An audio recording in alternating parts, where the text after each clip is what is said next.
Hey friends, you think you know the people closest to you, until one day, a letter arrives from someone who's no longer alive.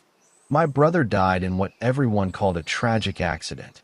For a year, I believed it, until a padded envelope showed up at my door with 4 words written in his handwriting: "Read after my death." Inside was a single page, a hotel key card sleeve, and instructions that would pull me into a chain of events I never could have imagined. What started as a strange mystery turned into the darkest truth I've ever uncovered. One that connected my wife, a dangerous man, and the night my brother's life ended. This isn't just a story about betrayal. It's about secrets buried deep enough that digging them up might get you buried too. Part 1. Read after my death.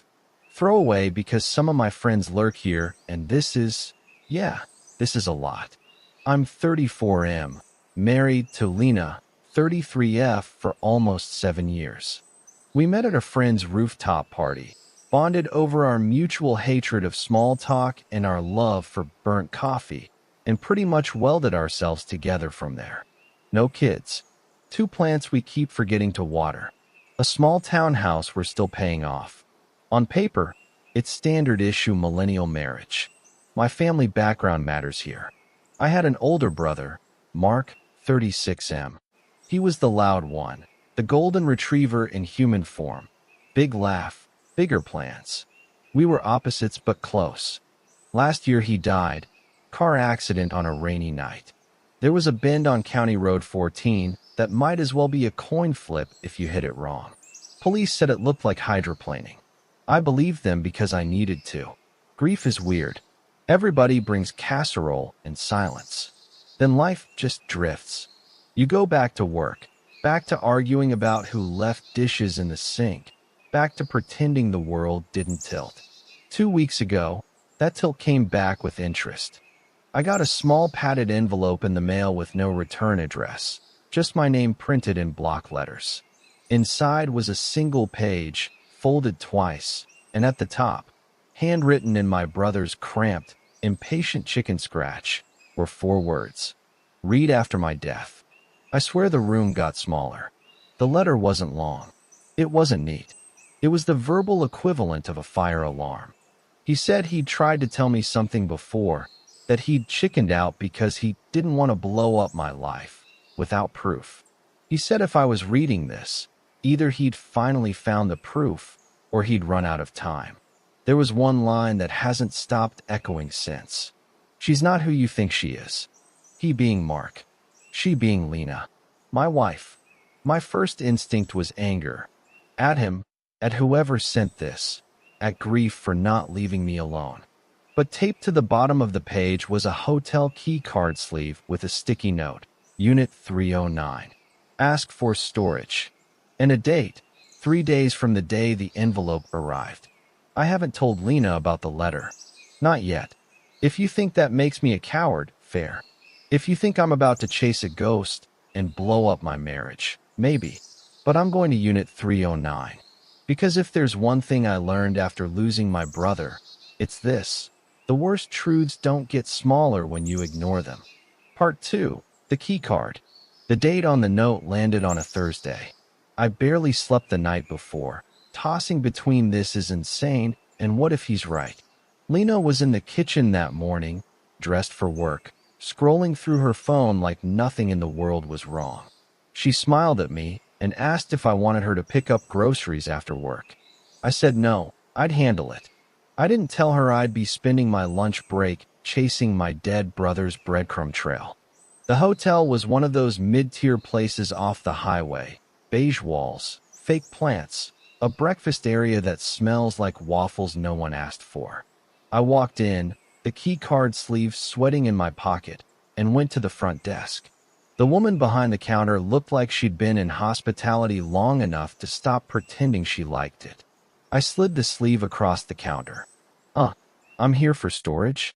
Unit 309. She gave me this long, weird look. Then she typed something into her computer and said, "3rd floor, end of the hall. Just knock. They'll let you in." They. That word hung in my head all the way to the elevator. I expected storage to mean some dusty maintenance closet. Instead, I ended up outside an actual guest room. I knocked. The door opened just enough for a man to look out. Mid-50s, unshaven, wearing a faded baseball cap. He glanced at me, at the key card sleeve in my hand, then stepped aside without a word. Inside, the curtains were drawn, the air stale with the smell of cigarettes. On the desk sat a single shoebox. He pointed at it. "That's what he left for you," the man said. His voice was raspy, like he'd swallowed gravel. I didn't even ask who he was. My hands shook as I reached for the box. It was lighter than I expected, but when I lifted the lid, there was no mistaking what I saw. Part 3. The Shoebox. Inside the box was a stack of manila envelopes, a disposable phone, and a small black notebook bound with an elastic band. On top of it all was a sticky note in my brother's handwriting. "You'll know when to stop reading." I sat down on the edge of the bed, the man still standing in the corner like a silent guard. I pulled out the first envelope. Inside were photographs. At first, I couldn't process what I was seeing. They were of Lena, at different places around town. One showed her at a diner with a man I didn't recognize, leaning across the table with that half smile she only used when she was completely comfortable. Another was of her walking into an apartment building at night, the man following close behind. There were timestamps, some dating back months before Mark's accident. I flipped through them faster and faster, my stomach tightening with every image. The notebook was worse. It was Mark's handwriting again, page after page of dates, locations, and notes. Met him again. Same guy. Brown hair, late 30s. Drives a black Chevy. Apartment visit number 4. Stayed 3 hours. Left smiling. Tried to confront her outside work. She brushed me off. Said I was imagining things. It wasn't just suspicion. Mark had been following her, documenting her movements. And then, halfway through the notebook, the entries stopped for a week. The next page simply read, "Found out who he is. It's worse than I thought." No explanation. No name. Just that one line hanging in the air like a noose. I looked up at the man in the corner. "What is this? Who are you?" He just said, "I was supposed to keep it safe until you came. That's all." Then he reached into his pocket and handed me a small USB drive. "Mark said this is the part you'd need proof for." Part 4. The USB. I turned the USB drive over in my hand. It was one of those cheap, plastic ones you'd get for free at a conference, the kind you wouldn't think twice about losing. The man didn't say anything else, just motioned toward the door like our business was done. I shoved the drive in my pocket, grabbed the shoebox, and left without another word. By the time I got back to my car, my pulse was pounding in my ears. I didn't want to take this home. If Lena saw it, there'd be no way to explain. So I drove to a public library a few miles away. Neutral ground. I found an empty computer, plugged in the USB, and opened the single folder inside. There were 6 video files. Each one was just labeled with a date. The first one started with shaky footage from what looked like a phone camera. It was nighttime. The camera was across the street from a bar I recognized. We'd been there for my birthday last year. The door opened, and out walked Lena and the man from the photos. They weren't just friendly. They were close. Too close. His hand on her lower back. Her leaning into him. They kissed before getting into his car. My stomach dropped. I clicked through the other videos, each one worse than the last. One was in a grocery store parking lot in broad daylight. Another was them meeting outside an office building I didn't recognize. But the last video, it was recorded inside a small living room. The camera was hidden, maybe in a vent or shelf. Lena sat on the couch, and the man was pacing, talking fast. I couldn't hear every word, but I caught this. "If he finds out who I really am, it's over."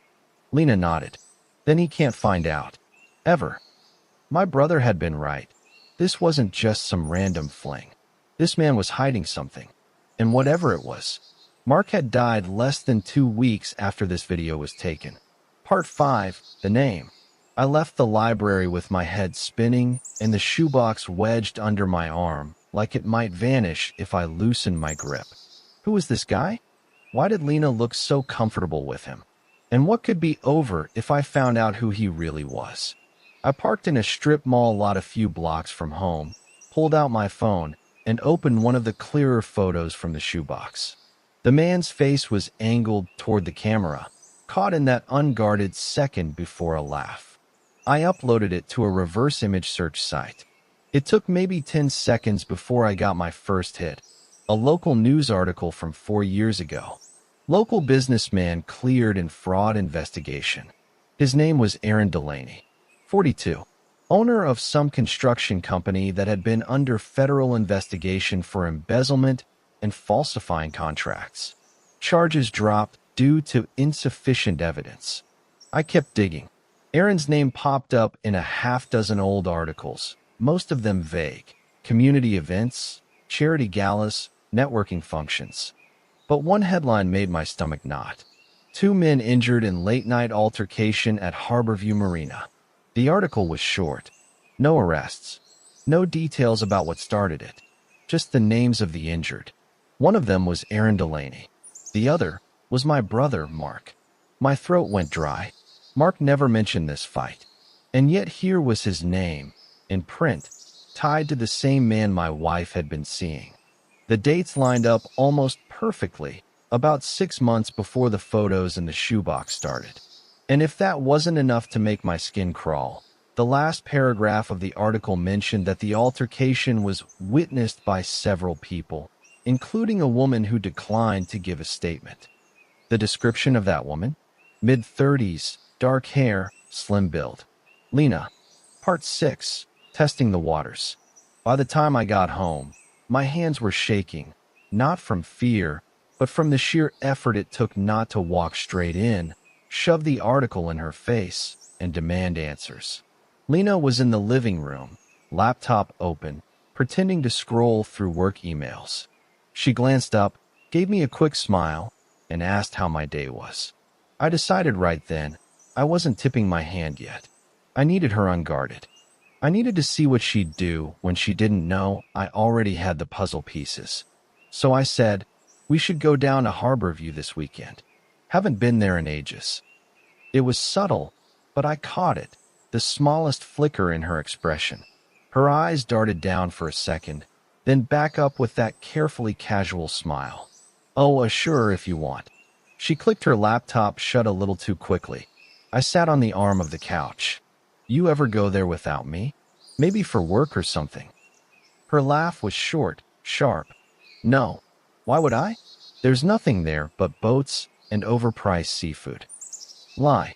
I could hear it in the way her voice thinned at the end. I let the conversation die and went to the kitchen.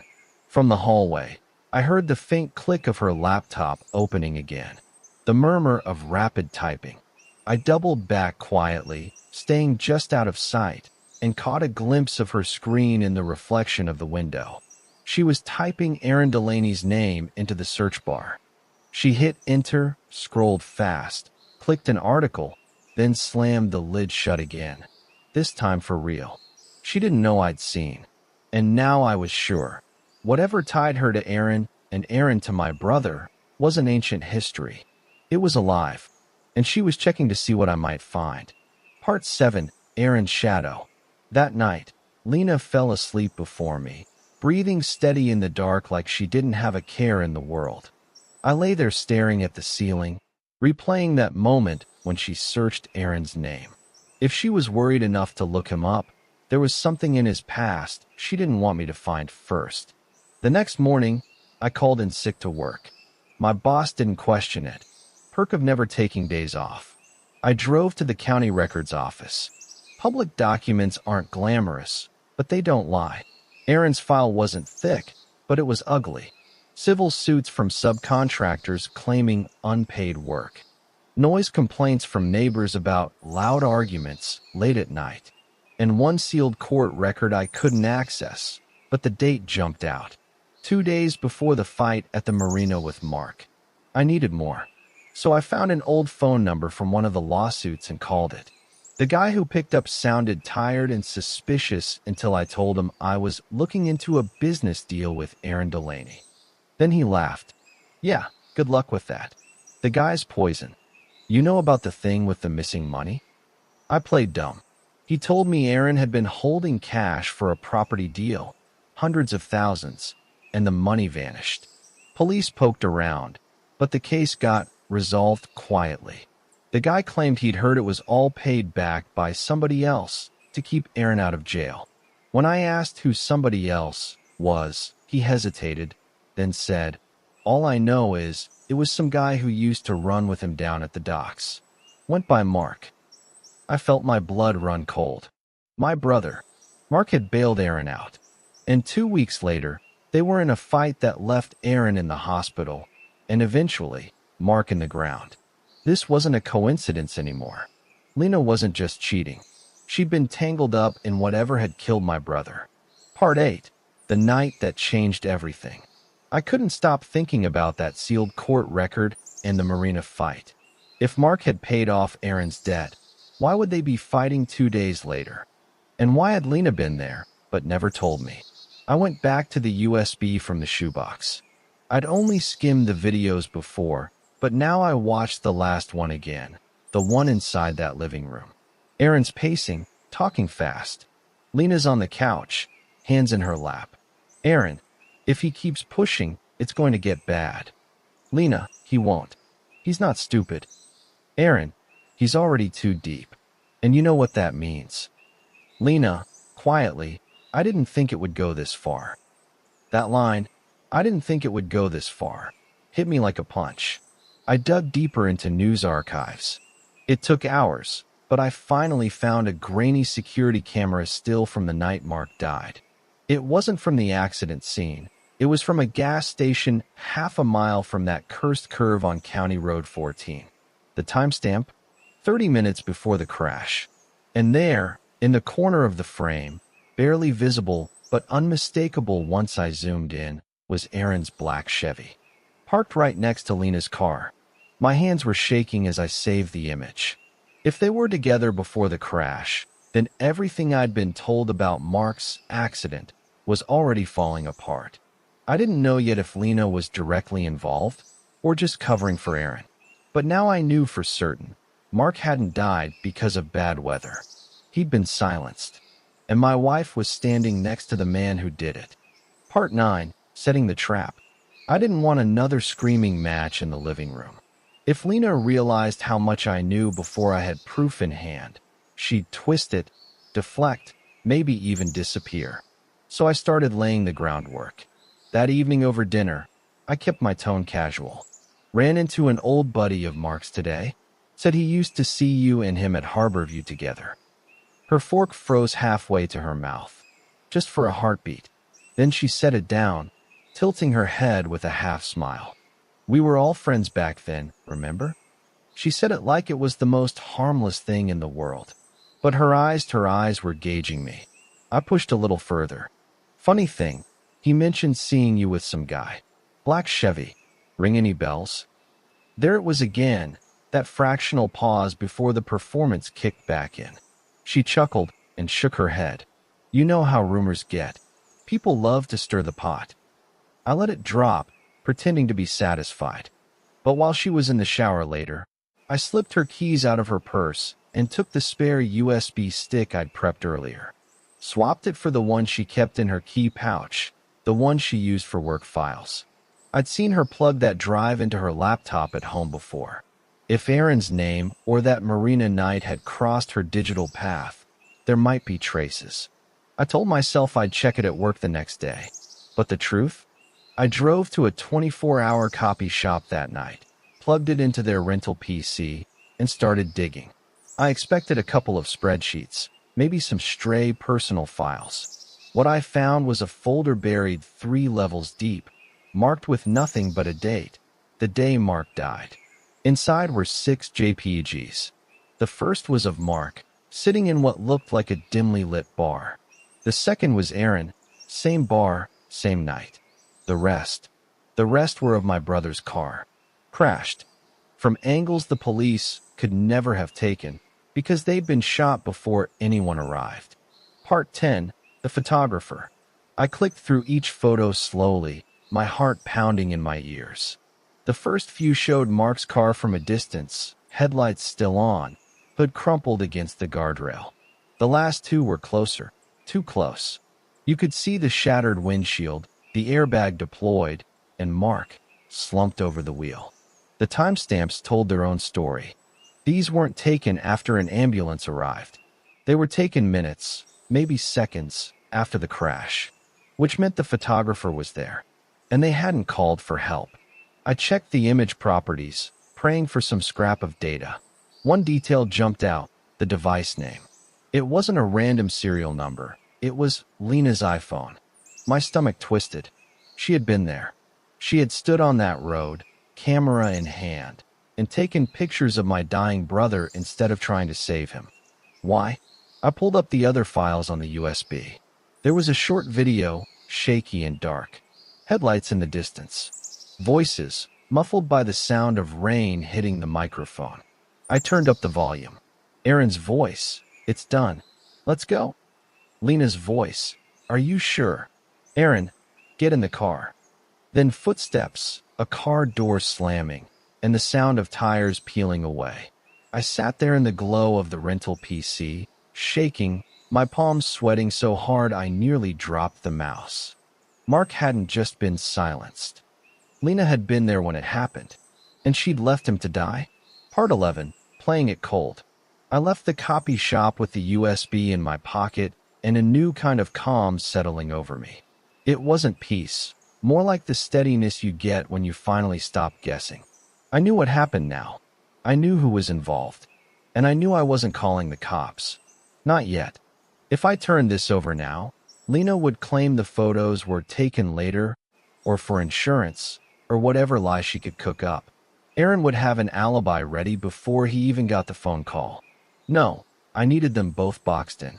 No escape routes. The next morning, I acted like nothing had changed. Made coffee, kissed her on the cheek before work, asked if she wanted to grab dinner out that night. She smiled, relaxed.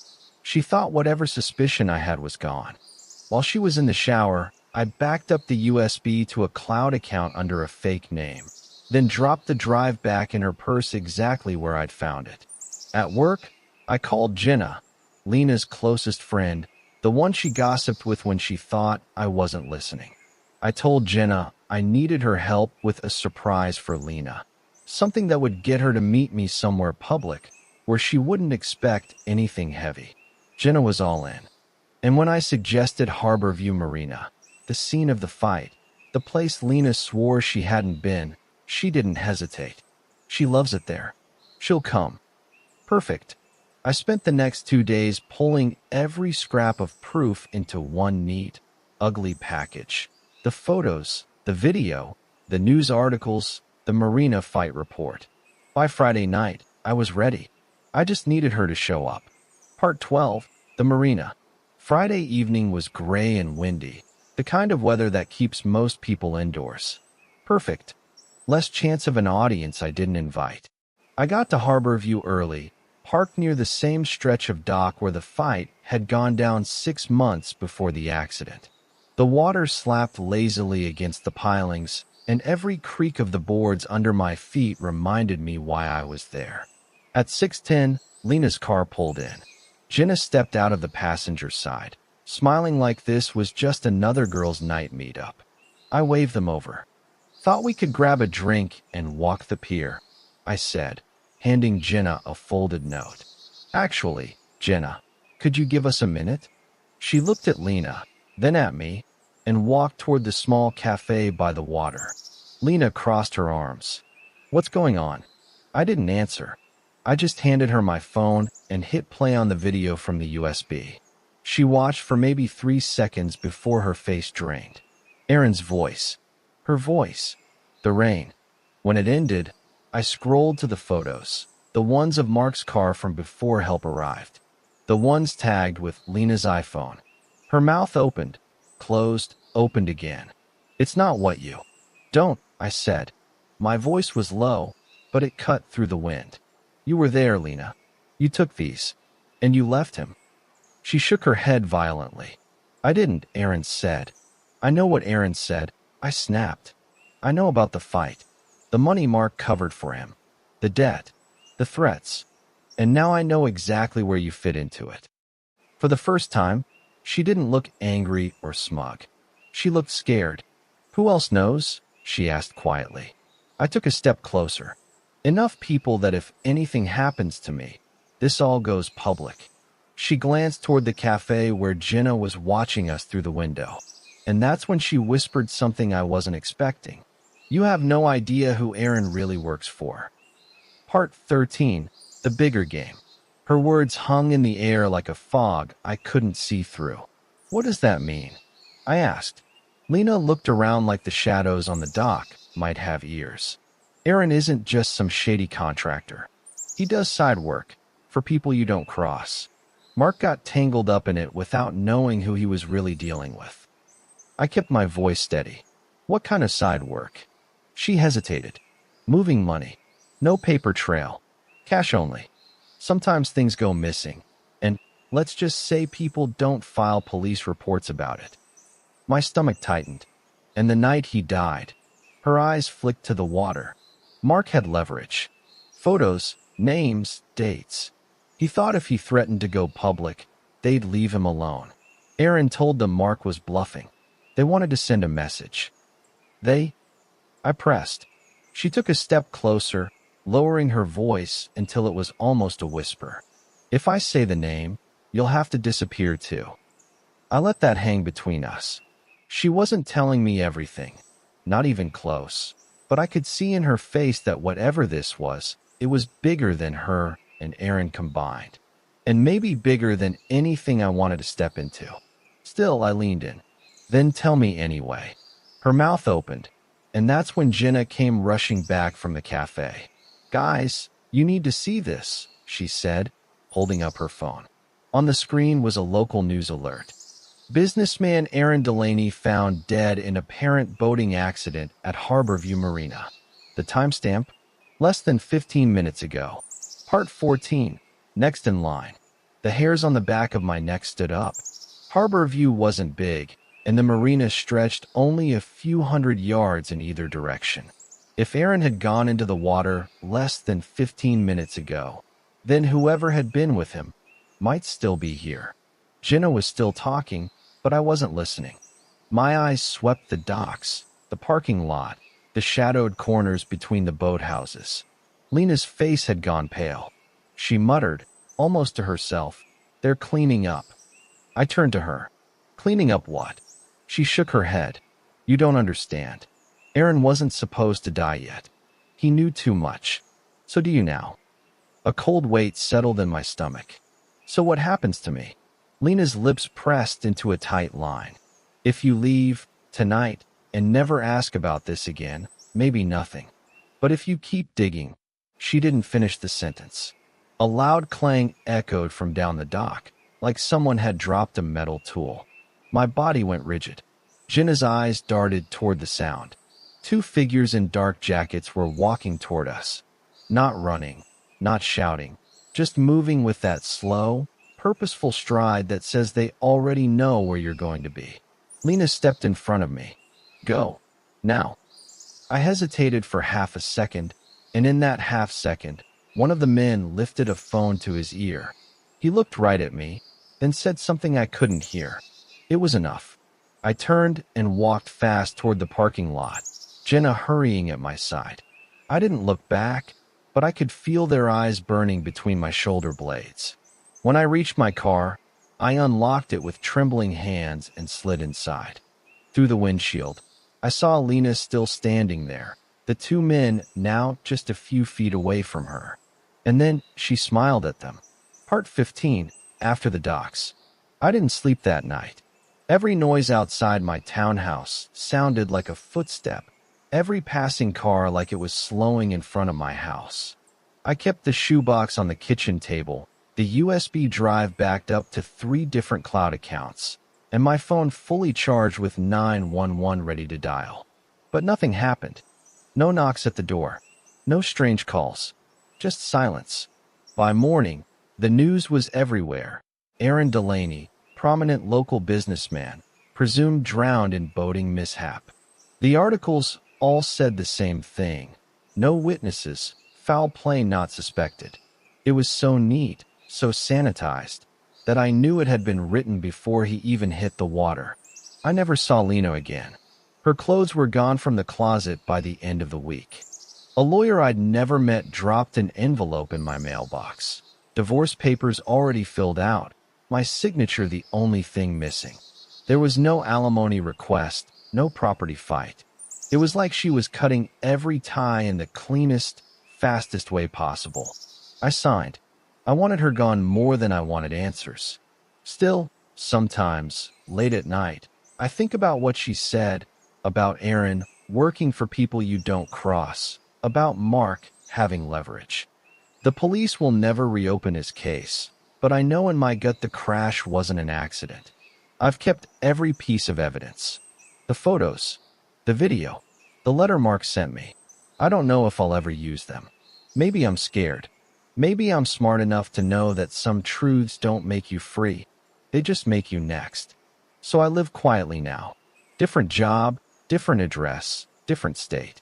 No social media, no shared bank accounts. I've built a life where no one knows my brother's name, my ex-wife's face, or the night at the Marina that rewrote everything I thought I knew about loyalty, family, and fear. And if you're reading this, wondering if you should dig into the thing that's been bothering you, the secret you think someone's keeping, my advice, be sure you want the truth before you go looking. Because once you find it, you can't unsee it. Thank you for listening to my story. I'm truly glad you enjoyed it. If you did, please hit the like button, subscribe to the channel, and share your thoughts in the comments.